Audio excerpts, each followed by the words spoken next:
The Cincinnati Reds take their first big swing at the trade deadline, bringing in a Gold Glove third baseman. We're breaking down the deal on this emergency Locked On Reds.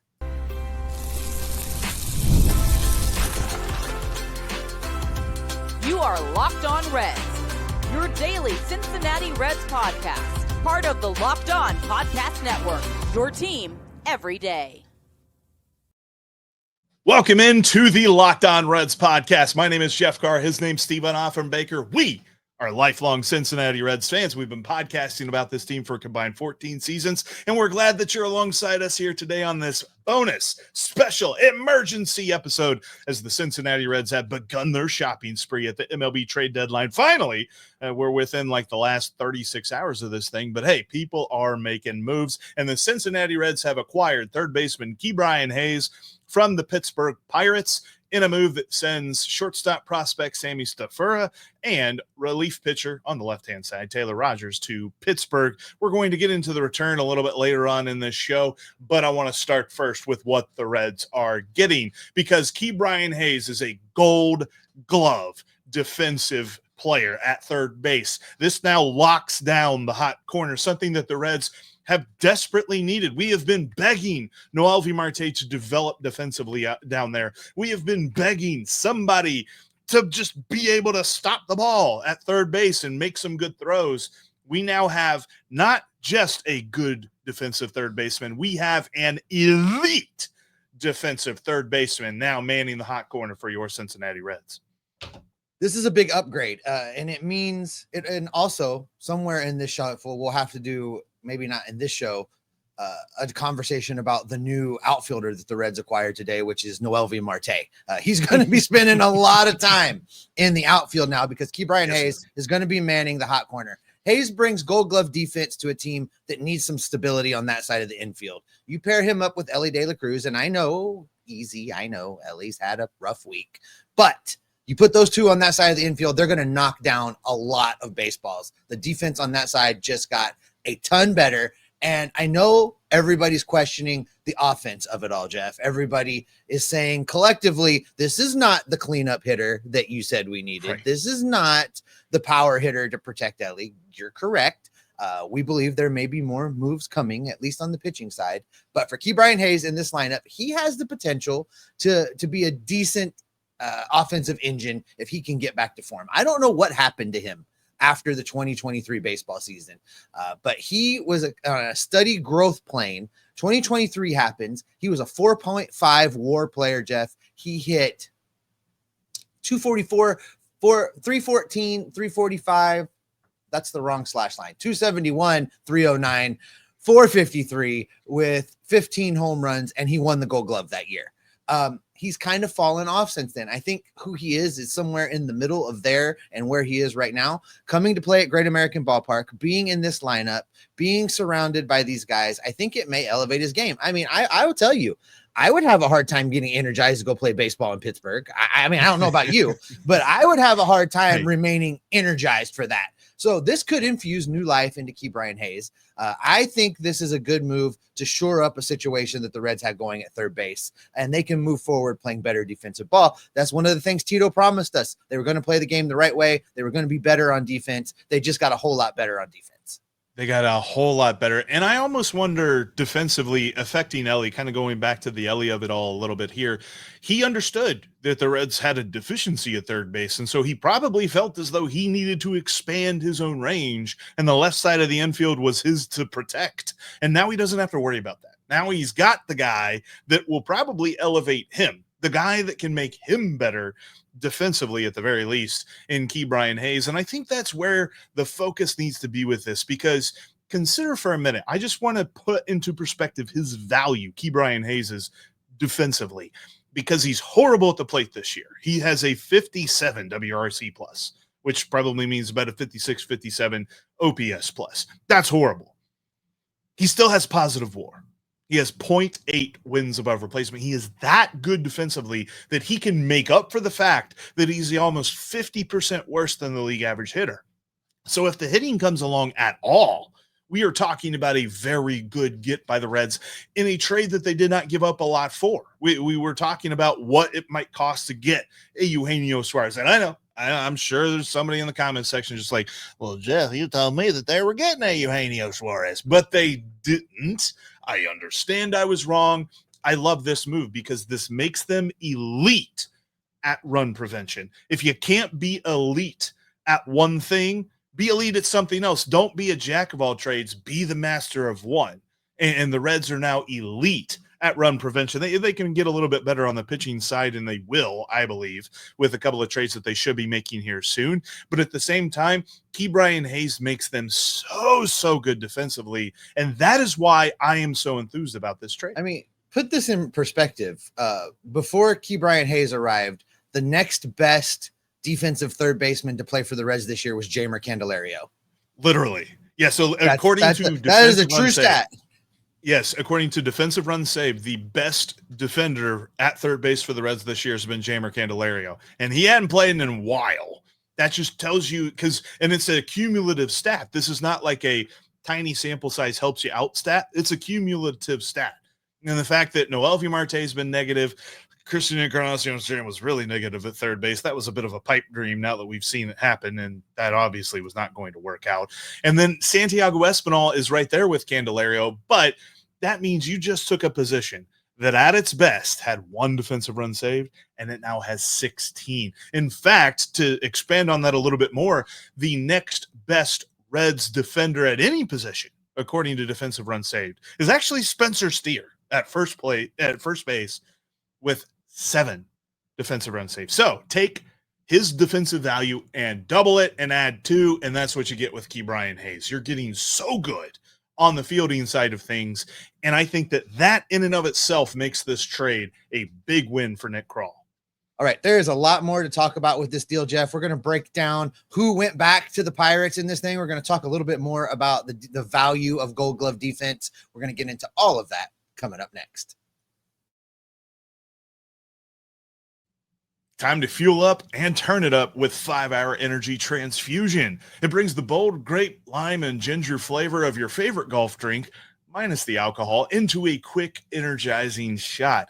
Whether you're sinking birdies or just making memories with friends, this one's a hole-in-one for your energy game.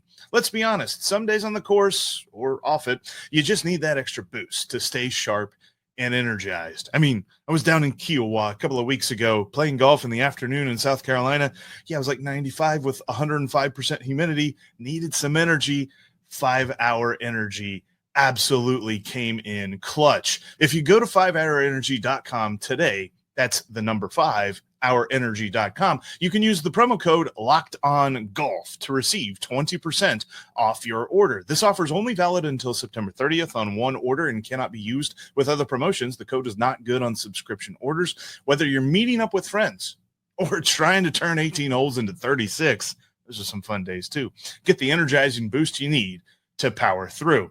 Order transfusion flavored 5-Hour Energy shots today. There's one more game left with the Dodgers, and we got the Braves coming to town, and of course, the Speedway Classic coming up on Saturday. And the best way to get to all of them is with Gametime. Gametime has amazing last-minute deals at the lowest prices guaranteed, and they're going to help you with all of the information that you need, all-in pricing so that you don't get surprised by late fees there at the end when you go to hit checkout. They've got views from your seat, so no matter where you go, you know what your view is going to look like, and you know that you're getting a good deal.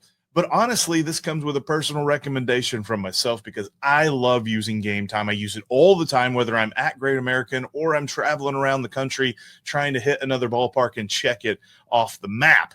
Gametime is going to help you out with all of that. Download the Gametime app today, create an account, and use the promo code LOCKEDONMLB. You'll get $20 off your first purchase. So you've already got those low prices, and you're getting $20 more off your first purchase with the code LOCKEDONMLB. That's Gametime. They've got the last-minute deals at the lowest prices, guaranteed. Thanks for checking us out here on this emergency special bonus trade deadline edition of the Locked On Reds podcast. Make sure you click that subscribe button, click that notification bell, so when we do another one of these, and we will, because there are more moves coming, you will not miss it. You'll get all of the great Reds content we've got for you here on the Locked On Reds podcast. And as a bonus, you'll also get Tim Daniel each and every night after each and every Reds game during the Reds postcast. All right, Jeff, let's get back into this. Again, the Reds have acquired Ke'Bryan Hayes from the Pittsburgh Pirates. And we buried the lead on Ke'Bryan Hayes. He is controlled through 2029. 4 more years, baby. And he has a club option for 2030. I don't know what the club option is, but they have the Reds so are much taking control on. Yeah, the Reds are taking on $32.2 million of the Ke'Bryan Hayes deal. He's halfway through. He's in the 4th year of an 8-year, $70 million contract he had with the Pittsburgh Pirates. So you can kind of rehab the bat a little bit. I know there's a lot of people that are worried about the bat right now, but you're missing the point. You acquire Ke'Bryan Hayes because of the elite defense, and you take what comes with him at the plate. And also, Steve, and we mentioned this earlier, the package that would have been required to acquire the rest of this season, and that's it, for Eugenio Suarez is far more expensive than what they gave up to get Ke'Bryan Hayes, as they sent shortstop Sammy Stafura and left-handed relief pitcher Taylor Rogers to Pittsburgh. And quite frankly, it's hilarious because you and I were just talking about Taylor Rogers for a little bit, where we're just like, is he the most boring sub-3 ERA relief pitcher you've ever seen in your life? That's and exactly, the answer to that was, of that's course, exactly yes. how I framed him. Yeah. And that's exactly what the Reds thought. And so now he's in Pittsburgh. So this creates an interesting situation because there's an opening in the bullpen that needed some upgrades. So I imagine the phone lines are cooking right now at the Reds front office as they're working. There's going to be a deal for a reliever, right, Jeff? They're going to get somebody. We did see an update from John Morosi on Twitter where he said that the Reds are still very active in the pitching market. I don't necessarily know that they are done. I mean, they could possibly acquire Ramon Laureano to upgrade the outfield, but they shouldn't be done in all aspects, but they're definitely aggressively pursuing pitching upgrades. They've been linked with the Twins. They've been linked with multiple different teams in that aspect. Laureano is not in the lineup tonight. He is FYI. Not. He was scratched from the Orioles game, and or it wasn't scratched. He just wasn't put into the lineup for this game. And the Orioles are off tomorrow, so there's a really good chance that they feel they are close with a deal. Ke'Bryan Hayes, I did note whenever the Pirates game got going and they announced the lineup that they had Isaiah Kiner-Falefa at third base and not Ke'Bryan Hayes. The only reason Ke'Bryan Hayes is ever out of the lineup is for a day off or if he's getting traded to the Reds. And here he is. Well, let's talk a little bit about Stafura because you look at this piece, and this is really the cost, right? Taylor Rogers balanced some of the salary. Taylor Rogers put it over the top a little bit for the Pirates, I think, to get the deal done. But Stafura is really the piece of this thing. And you look at Stafura, he was probably so blocked at his position that he was never going to see the light of day on the big league club, right? So many things were going to happen for him to fight his way into a position on the big league club.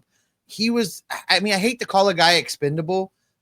He was the most tradable. How's that, Jeff? He was the most tradable of the prospects at that position.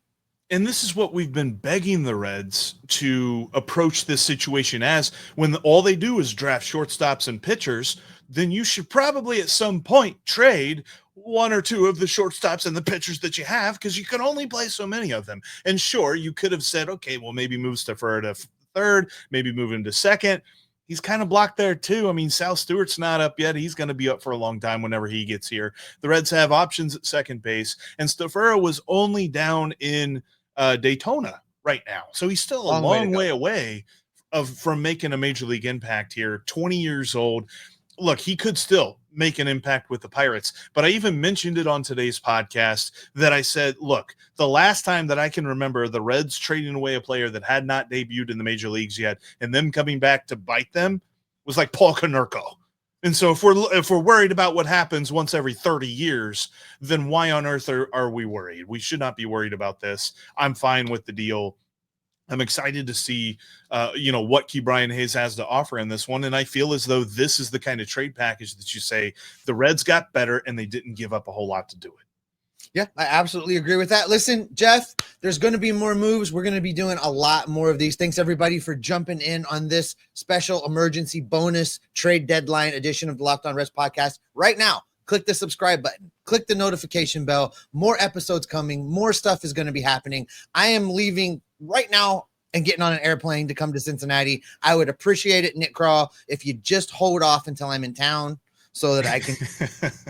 Well, but if that happens while I'm in the air, Jeff Carr will have you covered here on the Locked On Reds podcast. Click subscribe, click the notification bell. We're going to gather up the news, the reports, the rumors, the information, the trades, and we're going to break them down, and we're going to keep you locked on Reds every single day, sometimes twice. Also, we buried the lead. It's good to see that your surfing skills helped you survive the tsunami. Brother, it was nuts around here. I mean, it was nuts.